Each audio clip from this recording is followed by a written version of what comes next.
All right, welcome everyone. We are just opening up the doors here and getting ready. I think folks who are joining us probably know that every week at 4 o'clock Eastern on Wednesdays, Elon Goldenberg and I have been holding live discussions here on Substack.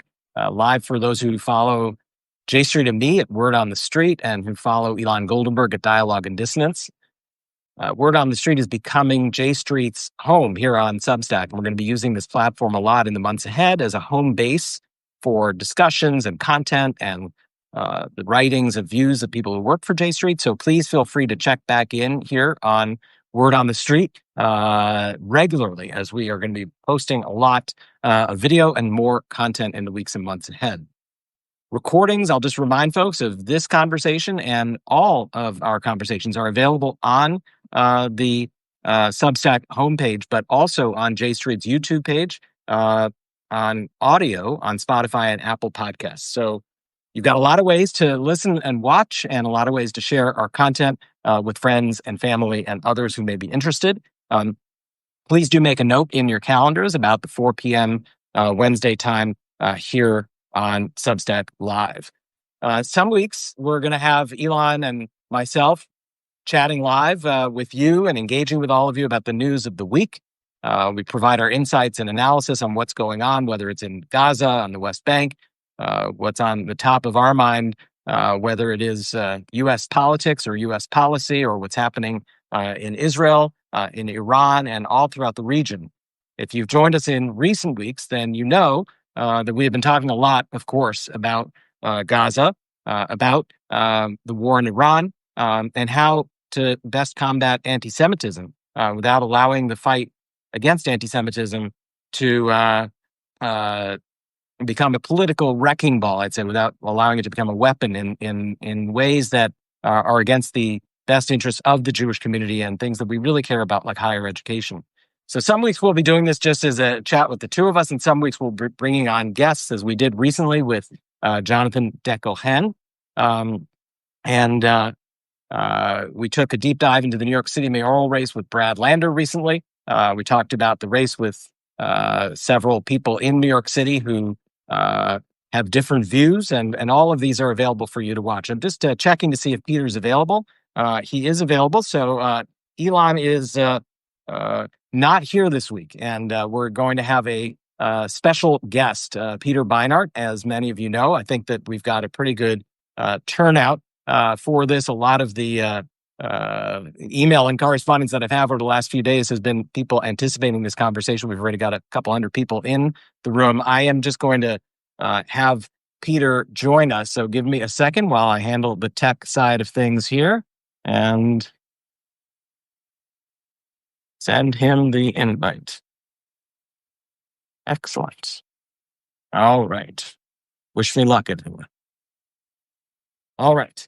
So I know there's a lot of folks who are going to be joining us live and will be watching and listening after the fact because of the desire to see and hear from Peter. And here he is joining us. I think some of you may know J Street. Some of you may be joining us from Peter's list. Peter, welcome to Word on the Street Live. Yeah, my pleasure. Excellent. It's great to have you here. I really appreciate your making the time for this. I had actually thought you were going to be about 10 minutes or so late, and I have a whole sort of set of thoughts at the outset. I don't want to bore you with them, but I do want to just say a couple of words.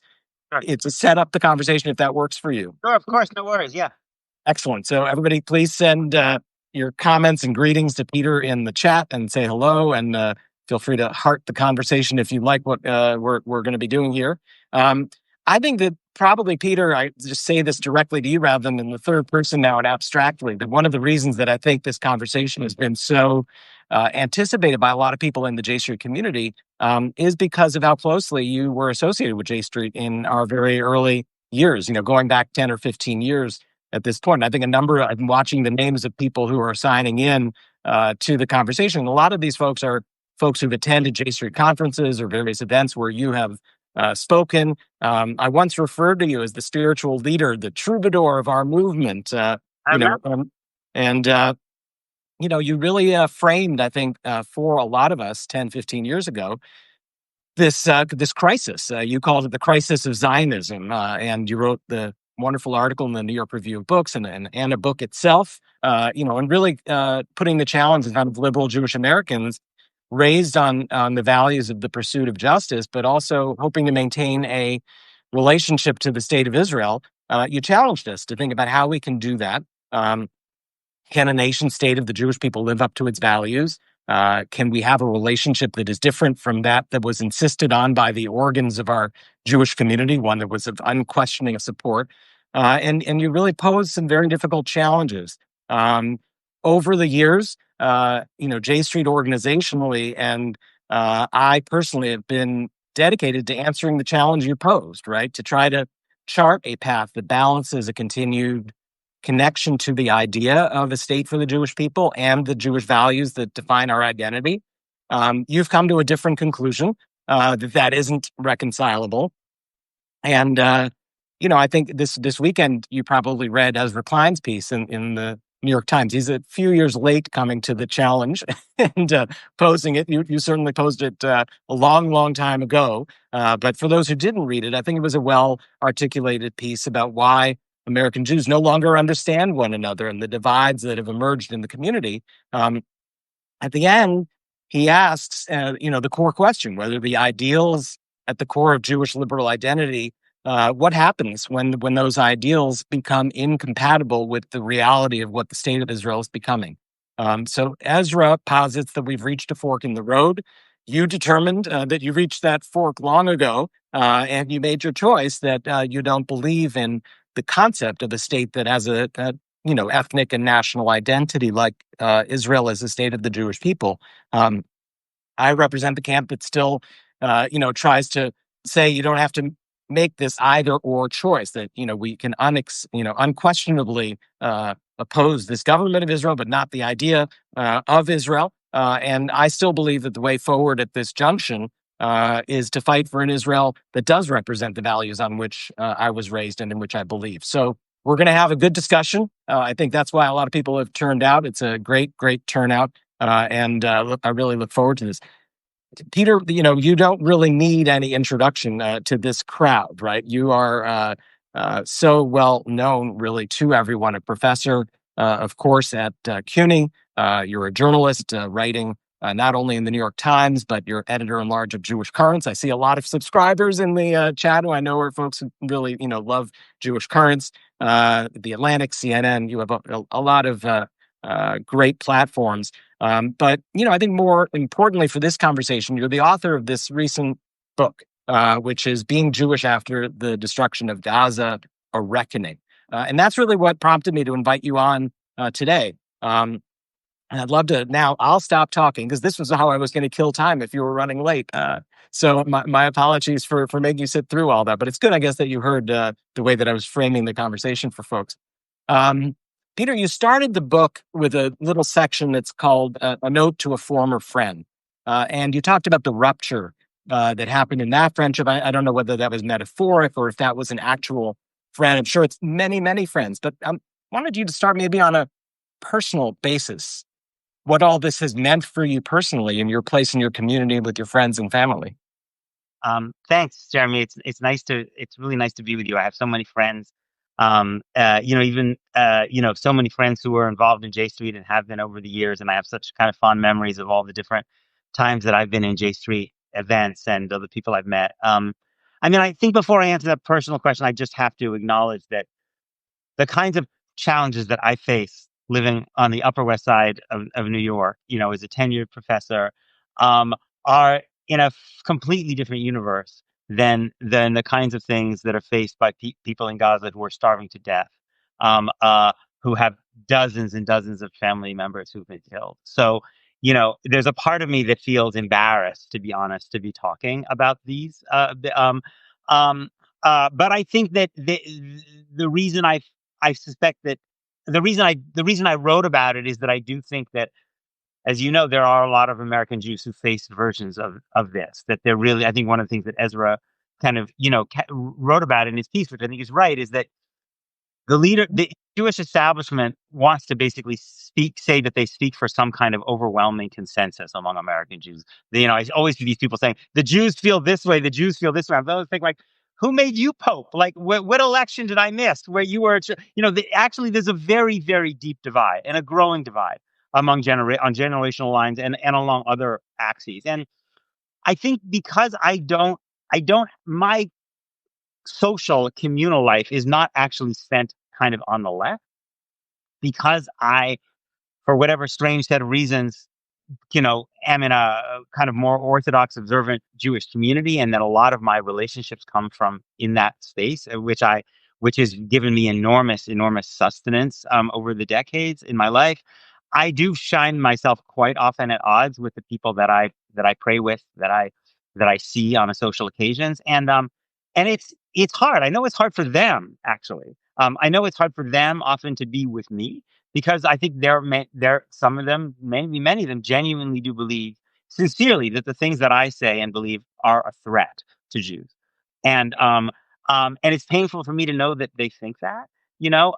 But it's painful for me to see people who I know in so many aspects of their lives are really decent and empathetic and good and intellectually open people, and that's why I am attracted to them as friends and who take Judaism seriously. That somehow I watch, and I watch as the months have passed, as the weeks passed since October 7th, day after day after day of seeing this horrifying slaughter and starvation. Most of the buildings, the hospitals, the universities, the bakeries, the agriculture destroyed, Gaza with more child amputees than any other place on earth. And I think, how are these people able to simply seem to turn away from this? And I'm sure you've had this experience. Like, you go into shuls, you go into other Jewish communal institutions, and there's almost no recognition of of what's happening to Palestinians. There's a constant invocation of the hostages and of the Israeli Jews who were killed on October 7th, as there should be, right? That was very powerful and beautiful, and I'm grateful that I was in those spaces. But it made it even more glaring that as Palestinian deaths became 5 times as high as October 7th, 10 times as high, 20 times, and even when it's acknowledged, it's kind of like in passing, often with the implication that the Palestinians have brought it upon themselves. And I never, in a mainstream Jewish space, in an established Jewish space, ever heard the single name of a Palestinian. So, like, That's a key point you make. times that we remember their names, but we never speak their names. And that's what led me to write this. And you sort of said that the book is an attempt to appeal to that audience, right? Do you sense over the course of the time now that it's been out and you've been talking about it, is the appeal landing? Is there anything that you're saying that breaks through on any of these messages? I would say honestly, among people my age, I think who kind of tend to be in the kind of institutions that I'm part of, probably not. What does give me a greater sense of hope is their children. I do think, and you know this, there's a huge generational divide. I mean, I won't name names, but I have given talks where people have come up to me and said something along the lines of, I really agree with what you said. It was very valuable to me. Thank you for what you're doing. And then I say, well, that's nice. And then they say, and you won't believe who my father is. You won't believe who my grandfather is. Like, I've had quite a few of those kind of experiences where people come from deep in the heart of the pro-Israel world, if their parents are rabbis or their parents are Jewish institutional leaders or whoever, and it's not transmitting in that family, right? And I often think, and so to me, that's a sign that that's a shift. Those are the people, in some ways, I think that we have more of a chance of reaching. And you talk in the next part of the book, sort of the second chapter, I think it was, about the stories we tell ourselves, that and that we all were raised in, right? I mean, there's just a depth of communal experience and the framing of the issues that we were all raised in. Talk a little bit about how this framing over the generations seems to shape the stories we tell ourselves. Well, I think there is a kind of public Jewish discourse over, in the United States that tends to see Jewish history and tends to see Jewish sacred texts as a story of kind of eternal victimization. You know, as a line from the Haggadah says, in every generation, a new enemy arises against us, and to almost see the Palestinians, or at least certain Palestinian groups like Hamas, as a kind of reincarnation of the monsters of the secular and sacred Jewish past. This is the first thing people said after October 7th, the largest killing of Jews since the Holocaust, right? As if this is somehow like the Holocaust, or that Hamas is Amalek, right? This figure emerges in the book of Exodus to destroy the Israelites. And so I think that we I think many Jews, most Jews in the United States are raised to think of Jews in this particular role, right? That we are the kind of the righteous, virtuous victims. And then we are encouraged to assimilate Israel and Palestine into that template, into that framework.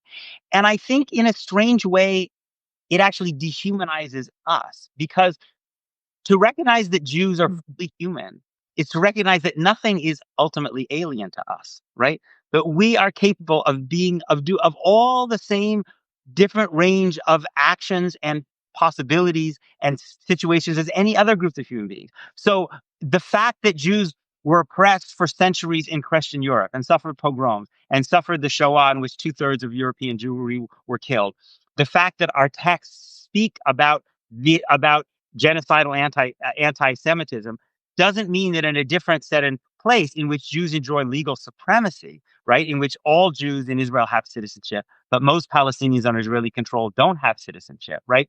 That Israel and Jews cannot be in a fundamentally different position. It doesn't mean that Jews don't suffer. Jews suffered terribly on October 7th, have continued to suffer, but that we are not, that this is fundamentally unlike the situation that Jews face when they were facing anti-Semitism in Christian Europe. And frankly, it is more like a series of other analogies that are much more uncomfortable for us, in which in supremacist political systems, people who are suffering terrible oppression respond to that oppression with terrible massacres of civilians. This is not uncommon. Native Americans did this in the 19th century in the United States. The Mau Mau did this in Kenya. This happened in India. It happened in Algeria. And to understand the terrible and immoral violence of October 7th within that framework, rather than as if this is the reincarnation of the Nazis, and to center the question of the oppression that existed on October 6th in order to understand the war crimes that Hamas committed on October 7th. That, I think, is that we are not primed to think about those different kind of analogies, because it makes And us runs contrary to our understanding of ourselves as Jews.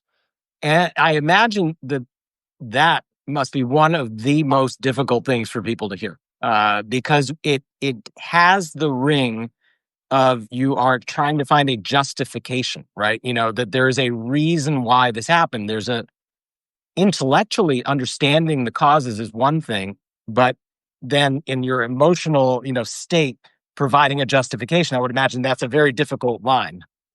Well, I think emotionally it's a difficult. I don't think intellectually it's that difficult. I actually think we do these things all the time, right? We see terrible things that happen, and we try to understand the context in which they happen, right? And we don't attribute them to pure, unmitigated, trans-historical evil. I mean, this is one of the points that Martin Luther King made when America's cities went up in flame in the 1960s, right? And people asked him to condemn the violence, because there was a lot of violence, right? And he said, yes, I condemn it, right? And that's why in my book, I talk at great length, at considerable length, about the horrors that were committed on October 7th. God forbid, I would be in a situation where I were suggesting that this was in any way okay to target Israeli civilians. But I think what King was saying was that if we actually want to prevent this violence from continuing, right, and if we believe that all human lives, Israeli lives and Palestinian lives, are infinitely precious, we have to understand the structure in which this violence takes place, right? And there was a structure of violence on October 6th. All this. Human Rights Watch called Gaza an open air prison. The UN has said it was unlivable before October 7th. My friend Mohammed Shahada, who grew up in Gaza, told me that every single person he grew up with contemplated suicide because there was no prospect of a better life. And that most of the people in Gaza their families are not from Gaza. They're from families of people who were expelled from Israel in 1948. And just because we may have forgotten that They have not forgotten that, right? And so this context is necessary to keep Israeli Jews safe, because if you don't understand and have an analysis of the context, what you're going to do in response, in addition to being horrifying in terms of impact on Palestinians, it's not going to work. And look at what we've seen now. The hospitals, the bakeries, the agriculture, the universities are destroyed. Hamas is still there. I quoted the other day, I saw this quote from the head of Shin Bet, the outgoing head of Shin Bet. He said, "There is no way we're going to." I'm paraphrasing. There's no way that we can extinguish Hamas from Gaza. So if your analysis is wrong, then your actions are wrong, and you do terrible things, and you don't make yourself safer in the long run. So it's interesting because I absolutely agree with you that if we're going to resolve this conflict, if we're going to get to a solution, we're going to have to understand what actually is causing the problem in the first place, right? You cannot solve the problem if you don't understand the problem itself from its roots.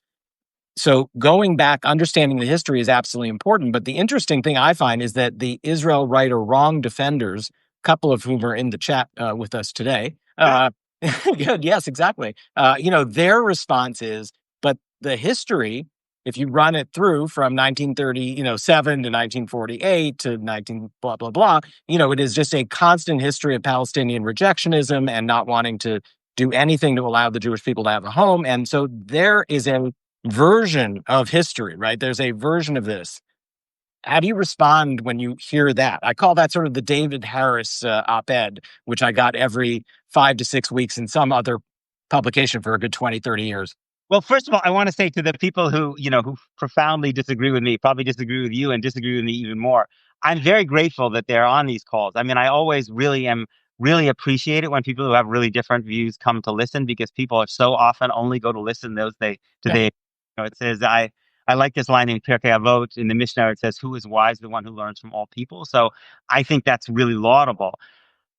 I I think this history in which is that basically can be summarized. Israel has continually offered Palestinians everything they could have legitimately wanted, but the Palestinians have never missed an opportunity to miss an opportunity. I don't really know the actual scholars of Israel Palestine, right? Who teach, including Jewish scholars of Israel Palestine, including Israeli scholars of Israel Palestine, who have been in the archives, who study the history of this, who would subscribe to this. This is a storyline that exists in kind of establishment Jewish circles, but is very far from, I think, the academic consensus. And we could go through all of these episodes, but just briefly, let's say something about 1947, right? The offer that was made in 1947, Palestinians were 2/3 of the population. They were offered a state on 45% of the territory, right? And in fact, precisely because of that, because there were so many more Palestinians, but the Jewish state was getting so much of the land, that the Jewish state was going to have a Palestinian minority of somewhere between 40 and 50%, which David Ben-Gurion recognized meant it wasn't actually a Jewish state if it had almost 50% Palestinians, which is part of the reason Israel began expelling Palestinians before the Arab armies invaded in May 1948. Haifa and Jaffa, the two largest Palestinian population centers, were largely ethnically cleansed, in April before the Arab armies attacked, because Ben Gurion said explicitly, unless we have an 80% Jewish majority, it's not a Jewish state, right? So this is, I think, part of the story that this is left out of this story. When we're talking about the Barak and Olmert negotiations in 2000, 2001, 2007, 2008, which again, very well, I think the most honest reading of these is that Israeli leaders had a vision of a Palestinian state, but it was a very different vision than the Palestinians had, right? The Israeli leaders, first of all, wanted security control over the Jordan Valley, right? They thought it was too dangerous. They wanted Israeli troops in the Jordan Valley. They wanted Israel to control the airspace. They wanted Israel to control the telecommunications spectrum. They also wanted Israel to be able to annex a significant amount of land, because they feared that they couldn't withdraw from large settlements like Ariel without basically causing a civil war. I mean, Yitzhak Rabin was assassinated before he withdrew a single settlement, right? So that Olmert, who deserves a lot of credit, insisted that Israel annex Ariel.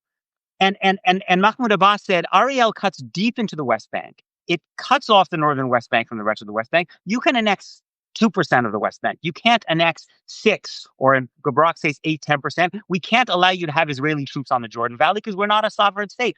So these were different visions of what a Palestinian state would look like. It was not the case of Israel basically giving the Palestinians a fully sovereign state on virtually all the West Bank and the Palestinians saying no. Just one little note about the Olmert negotiations, though. I will say that Bernie Abishai wrote a great retrospective on this, and he talked to both Olmert and Abbas. And I just want to make it clear for folks that they weren't that far apart. The differences that were there between Olmert and Abbas were bridgeable. What was missing was, in fact, the bridger. Right? Was a outside fair mediator who could have come in with the bridging proposals. Yes, I agree. But he also says in that article, that 2011 New York Times article, that Ariel was a key sticking point. And part of the problem was that Israel had built up settlements, and so many people had moved to settlements like Ariel that, from a political perspective, it was extremely difficult for Israel to go, even not just to go back to the Green Line, but even to only annex 2%, because Israel had created a huge political problem for itself by allowing, and the Palestinians were like, I'm sorry, but just because you've created a political problem yourself by building these big settlements, we can't accept these settlements because they really impinge on our capacity to actually build a contiguous state.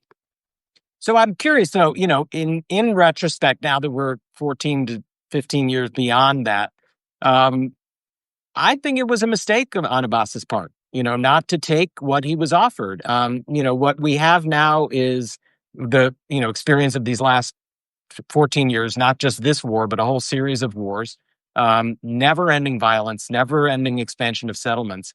Perhaps in this case, taking 97% of a pie rather than the whole that you're entitled to might have been a better decision. I'm curious if you have any thoughts on that. I mean, I think that to be fair, it wasn't only the land. It's also the question of, is the Palestinian state going to be sovereign, right? We simply assume that the Palestinian state will not have a military, which Abbas actually agreed to, will not have control of its airspace, and will not have control of its telecommunications spectrum, and might even give Israel land corridors that can allow it to go through the Jordan River. No one would ever act that of Israel. Imagine the Palestinians say, listen, we have a bad history with you. We're scared of you. So your state has to be demilitarized, and we have to have airspace control over it. I mean, so there's a fundamental imbalance here. I guess I'm willing to say that Palestinians, that Abbas should have accepted Olmert's offer, in the same breath that I would say that Olmert should have accepted Abbas's offer, because I don't think there's anything more legitimate about Abbas's offer of a 6.3% land annexation than Abbas's position, which was, as I understand it, from a roughly 2% or 1.5% land annexation. Right. No, and I think both sides could have gotten to yes. And the fact that Olmert was on his way out with Yeah. it's now 2025, and what a leader can get away with in 2025 and remain in power, it's mind-boggling when you think that Olmert went to jail and left office for $5 in change and receipts in an envelope. I mean, it's kind of astounding. Era. Yeah. So, if that had not been the case, it was the end of Bill Clinton's, at the end of the Bush presidency. Obama had just come into office. There were just so many things that the timing just wasn't right. It's such a shame. I don't know, I just came off my screen that someone is saying it was also about the right of return. That's exactly right. The right of return was also a very, very big issue. It is worth acknowledging again, though, that there is reporting that J.J. Goldberg did, for instance, and that the Palestinians made actually very, very large concessions on right of return. Yeah. We're talking about a number of 100,000. That Olmert was talking about a number of maybe 5 or 15,000. So the right of return is an extraordinarily difficult issue. But it's not as if the Palestinians, again, according to some of the reporting we've seen, didn't make substantial concessions in their negotiations on right of return. So now you and I just went down the rabbit hole.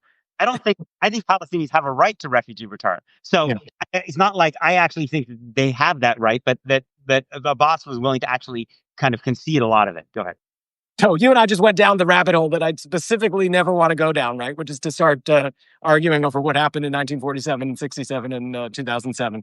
And so I want to pull us back and back to the book and back to the fundamental points that you're making, and that I also want to get into a bit of a debate with you about Zionism before we sign off. But I think it is you titled this "A Reckoning," and here we are. It's been 21 months, and I just don't know uh, how anybody can watch the news cycle day in and day out and not feel that what's going on has crossed their moral red line, right? I am not going to get into the debate over whether it is X or Y, what the label is going to be. I don't use the term genocide myself, and I don't think it's worth debating whether or not it is or it isn't. Whatever you call it, and whatever legalistic one wants to get about what it is, it's beyond any moral line that any human being should have to watch what is happening right now. You titled the third chapter of your book "Ways of Not Seeing." And I just do you think that this willful blindness will it stop? Is it starting to stop? Do you see some cracks? Do you see some breakthrough in the American discourse? I do to some degree. I mean, I think some of it is, yes, I think there are people, you mentioned the genocide question. We don't have to get into a debate about that. The Omar Bartov, right, who's now become associated with the claim that it is, initially said he did not think it was genocide. So there's been a shift there, and I think there are other people who may have thought that this assault was legitimate initially, and then basically have decided that now that's gone too far, and they feel like perhaps it's also hurting Israel's image, and they also have come to the recognition that Israel actually cannot achieve the goals that Netanyahu set out. I mean, I guess one of the areas I I, I think way in which I think I and J Street saw things differently is that to me it seemed very foreseeable that this war would be, I mean, not in all of its details, but that it would be a war of catastrophic destruction because Yoav Gallant said on October 9th that Israel was going to deny food and electricity into Gaza, and Netanyahu was talking about Amalek. And we know the character of this government, right? I mean, we could have known that I mean that Ben Gvir and Smotrich would at least Ben Gvir and Smotrich would have a goal of the destruction of the Palestinian population. And there was reporting in the Washington Post that Netanyahu, right after October 7th, was trying to get the Egyptians to open the border so there would be a mass exodus. So to me, it seems that it was not surprising that the war would be fought this way and it would have these consequences. And I guess I'm curious. I mean, my understanding, and maybe I'm wrong, is that J Street only called for a ceasefire in January of 2024. And I wonder, in retrospect, how with the benefit of hindsight, which again is always 2020, how you think about that decision to initial stages of the war, not support a ceasefire. I mean, look, it is very hard in retrospect, right, to look back and see what has happened and not say that one should have said on day one, don't do it. Tom Friedman said it on day one. He said, don't do it. That said, I can say in that moment, in the October 8th, 9th, 10th moment, that the overwhelming bulk of people in J Street really felt that the state and people of Israel had the right to respond. That what was done is something that was beyond any comprehension, and that, and frankly, I am sounding like I'm echoing an establishment talking point here, but no other state would have absorbed what happened on October 7th and not struck back militarily. And so the idea that somehow Israel shouldn't use military force to respond to Hamas and that it didn't have the right of self-defense in that situation, I think that was the right call. It also aligned with the majority of people on J Street. Obviously, good mutual friends of ours, within J Street did not agree with that, and people did leave J Street. We also saw a significant number of people come into J Street out of understanding and respect for our not necessarily falling into what might have been expected of us to do in that immediate moment. We said also very clearly that Israel's response had to adhere to international law. And it started to become very clear very quickly that it wasn't going to do that. We did call for pauses, humanitarian pauses. We were one of the first organizations in the world to use that term back in the early days of the fighting to say this has to stop so we can get the humanitarian relief in place. There was a series of pauses. There were hostage releases all through November. And it was when it resumed fighting in December and into January that it was clear that Israel was not going to live within the constraints. And that was when we made that decision. Maybe we could have said something 2 to 3 weeks earlier. I still think that up through that point, the right of the state of Israel to defend itself and to go after Hamas and the people who perpetrated that, what I consider to be, a crime against humanity, were right. But they didn't go about it in a way that accords with my morals, and they didn't do it in a way that accords with U.S. law or international law. And that's when it became time to end it.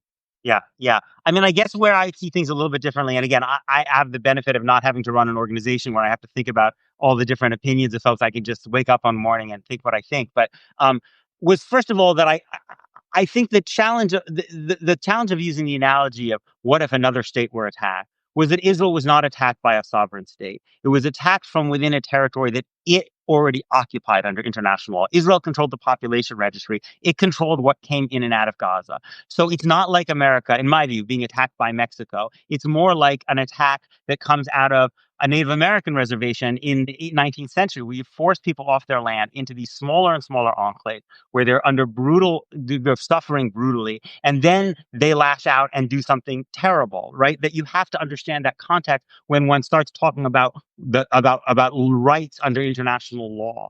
And the Right. thing, I guess, where I would take a different view is, to me, it was clear from very, very early on, the first days of the war, that Israel would not be conforming to international law. The occupation was a violation of international law, and then when Israel cut off food and electricity, it had violated international law from within the first 2 days into the war. So to me, there was not. While I can understand the desirability of saying Israel should fight in accordance with international law. I felt like there was evidence from the very beginning that it wasn't.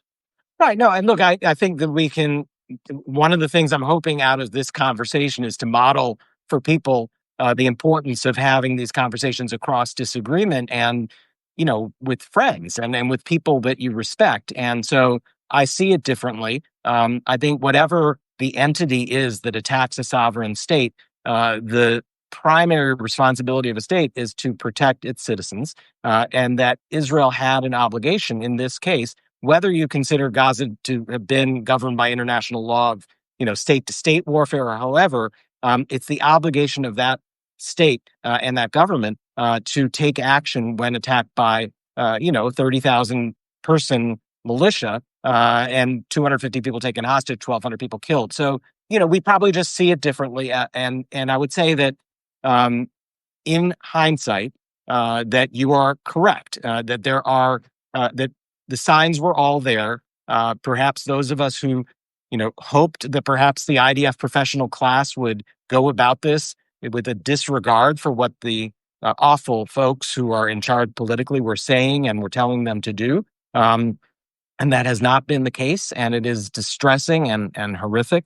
And here we are, and now we're in month 22. And I think that the question now is what to do today, right? And what we are grappling with this at J Street. We are going to put something out. I wrote this week about silence is complicity, right? And at this moment, and who's being silent, right? What's being silent is the leadership of the American Jewish community. Where are our leaders? Where are our institutions? Some have spoken out. I don't want to paint a broad brush, but by and large, the institutions of the Jewish community have not. And so I think it's time for J Street and other organizations to turn our attention to our own leaders here and say the time has come for you all to speak out on all this. But what else can be done at this time? What's your view? Well, I mean, I think that the United States has to stop supplying the weapons that allow Israel to do this. And the United States, I think, should say that we believe in international law. We believe that it should apply to Vladimir Putin. I think we believe it should apply. I believe it should apply. Right, but my question is, what should American Jews do? Because that's not going to happen, right? You and I both know. I would say American Jews should advocate for America to stop sending Israel the weapons that it's using to pulverize Gaza, and we should support the court cases at the International Criminal Court, which apply both to the leaders of Hamas and to Benjamin Netanyahu, and say that we should not interfere with those. And I think that I think this is the time of year, as you know, like Jeremy, that a lot of rabbis start thinking about what they're gonna the divrei Torah they're gonna give on Rosh Hashanah and Yom Kippur. And I know many, many rabbis are very afraid of saying things that could cost them their jobs, right? Because you know that if you forcefully say not just that Israel's making a mistake, but that Israel is committing crimes, you're going to make some people in most synagogues very upset. And I would just say, and I just say this as the child of South Africans, you know, I wish these rabbis would be a little bit less concerned about what people are saying, going to say to them, the day after their Rosh Hashanah drash, and a little more concerned about what their grandchildren are going to say to them, in 30 years, or what confrontation they're going to have with God ultimately if they believe in that kind of reckoning. Because people, there's going to be an accounting for this. There's going to be a reckoning. People, in some way or another, even in the small voice of their own conscience, are going to have to answer for what happened. 4%, according to Michael Spagat, this who counts basically war dead for a living at the University of London, 4% of the population of Gaza has been killed. That's the largest percentage of any population killed in any in any conflict of the 21st century. Gaza has the most child amputees of any place on earth, even though there are only 2 million people. This is going to haunt our community, and it's going to haunt the people who speak for our community for the rest of our lives. So I would just say to people, they should act in the way that they will want to be able to they to so be able to answer this accounting, this reckoning, because it will come. And Peter, this is why I so deeply appreciate you personally as a voice of moral clarity and a challenger to the best of us, right? And to stand up for what we believe. And so I deeply appreciate that.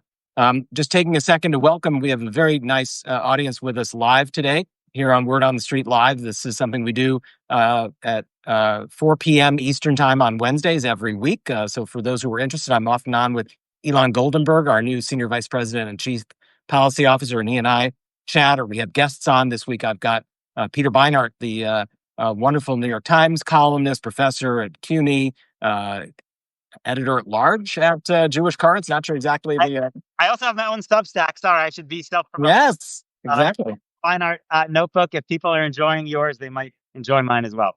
Absolutely. I think this is a great platform for these kind of video conversations as well as for our longer form writing. And really encourage people to sign up for Peter's as well. So Peter, the nub of our disagreement, and I want to spend the last segment of our conversation here. It does come down to this question of Zionism. That is it really fundamentally irreconcilable to have a state that has a Jewish character, that is the national home of the Jewish people, that refers to itself as a Jewish state, and to have a democracy that actually believes in the rule of law and believes in democracy and gives everybody equal rights.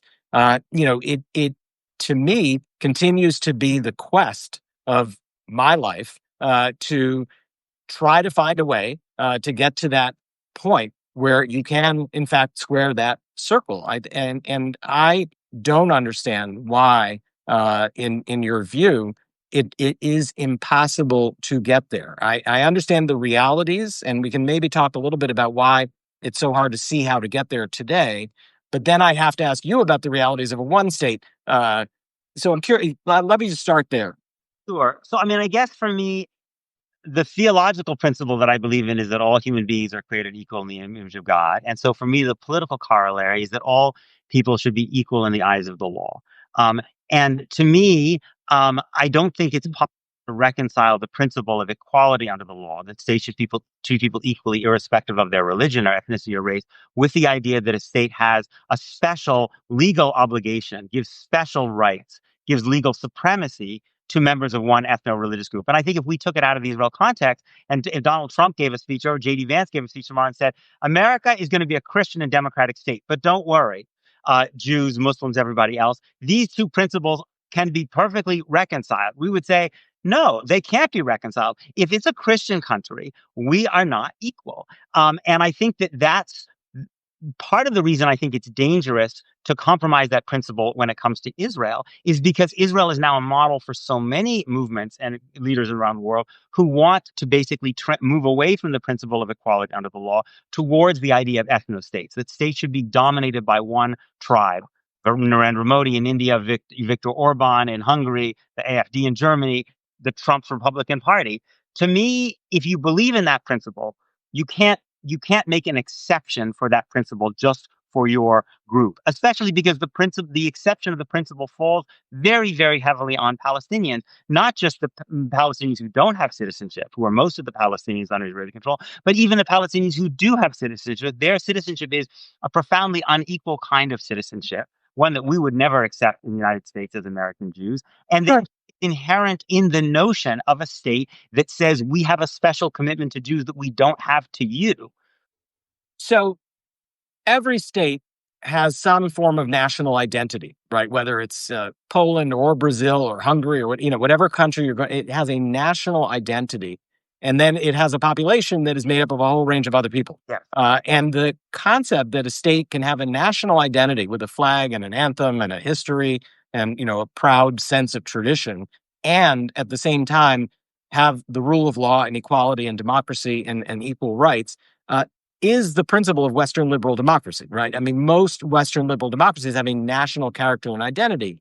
For Israel, the identity of the state as the national home of the Jewish people does not necessarily, it doesn't have to mean domination. It has meant under this government and with the law, the nation's state law, and the type of people that are leading the government right now, that is the way it is being implemented in these last years.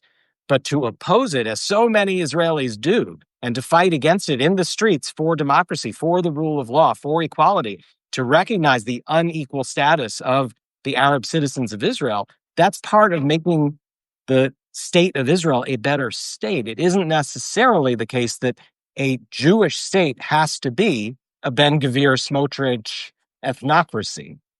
I think that the way I see it differently, because for me, there's a fundamental distinction between talking about a state as having a national identity and talking about a state as having a religious or ethnic identity.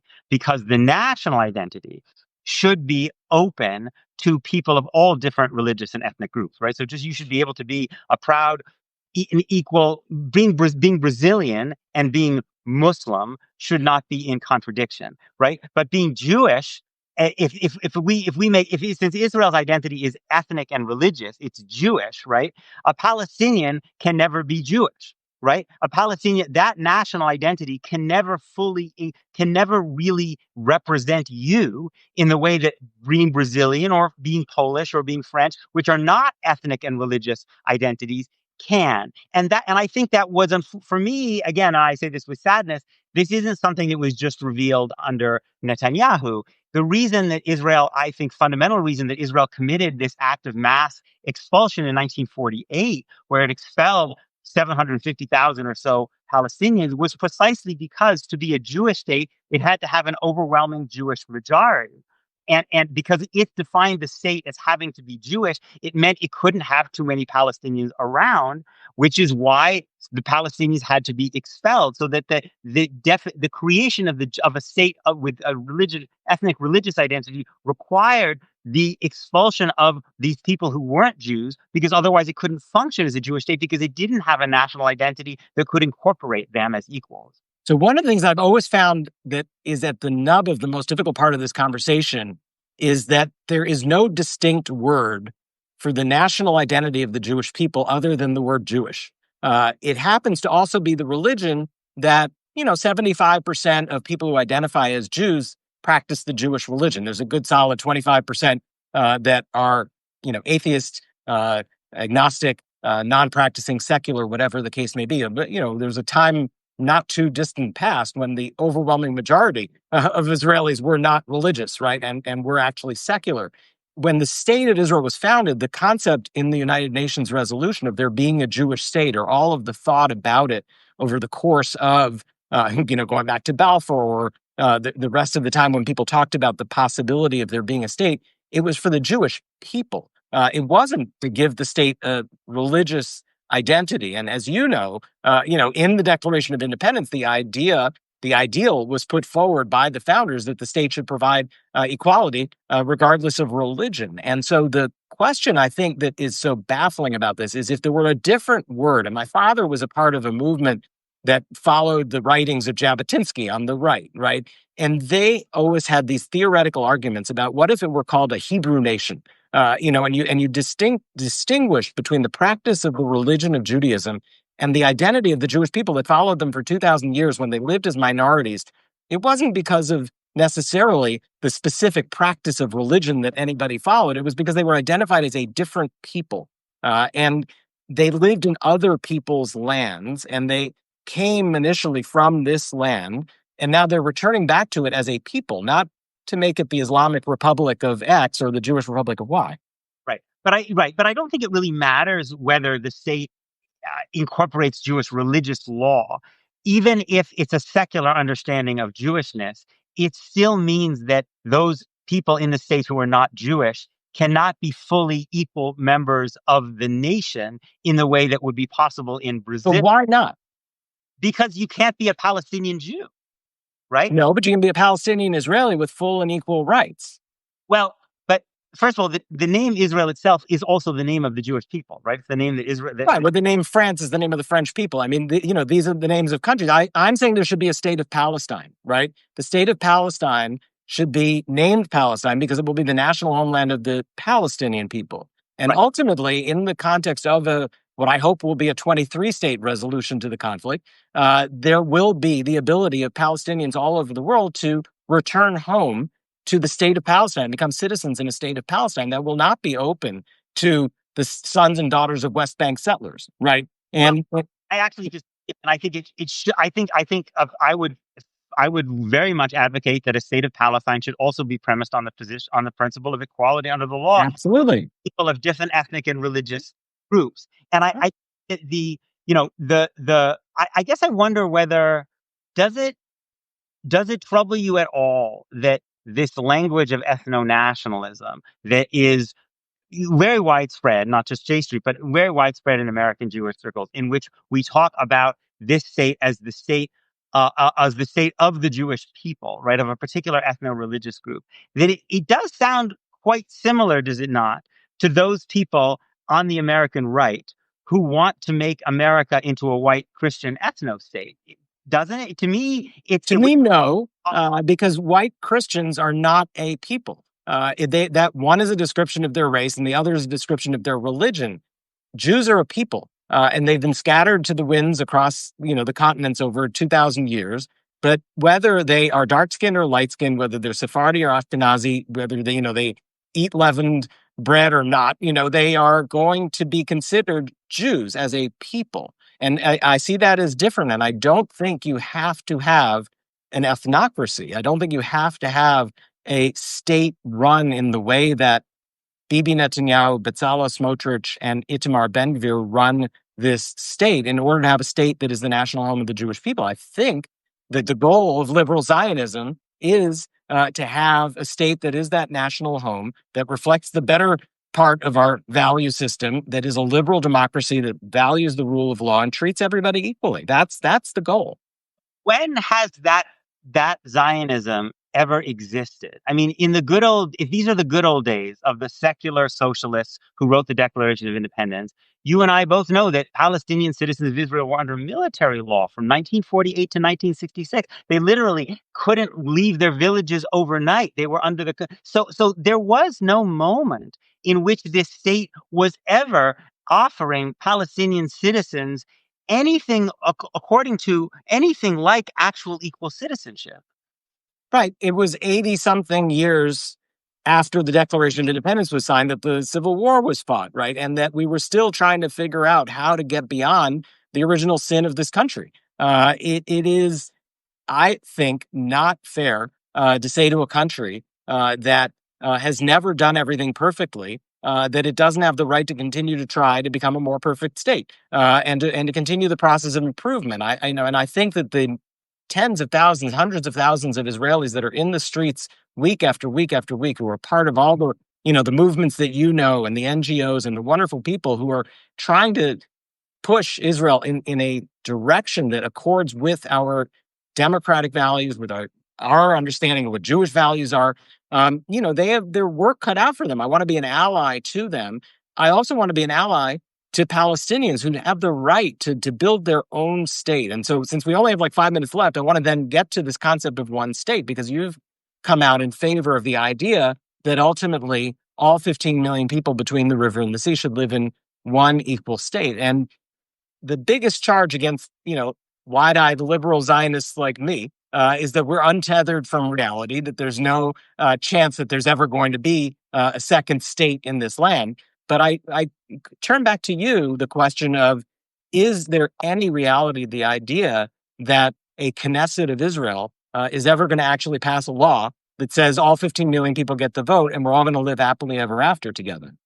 Yeah, I mean, I guess I would just say on the Civil War analogy, I just think it's important to remember that the people who were on the side of abolishing slavery in the Civil War, right? The people we idealize, Frederick Douglass, William Lord Garrison, were not arguing to make America. They were arguing for the principle of equality under the law. They were not arguing for the principle of America as an ethno-state.